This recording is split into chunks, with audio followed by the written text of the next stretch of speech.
Sweet corn জল দিয়ে সেদ্ধ করে নেব,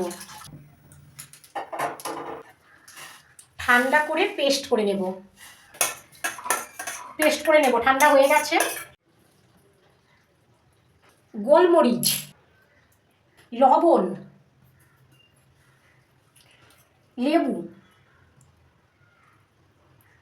ঠান্ডা জল, 1 চিমটে গোলমরিচের গুঁড়ো, অল্প চিনি।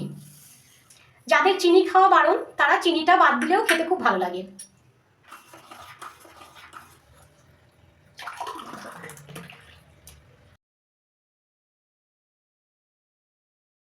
ওপর থেকে কিশমিশ আর সুইট কর্ন দিচ্ছি।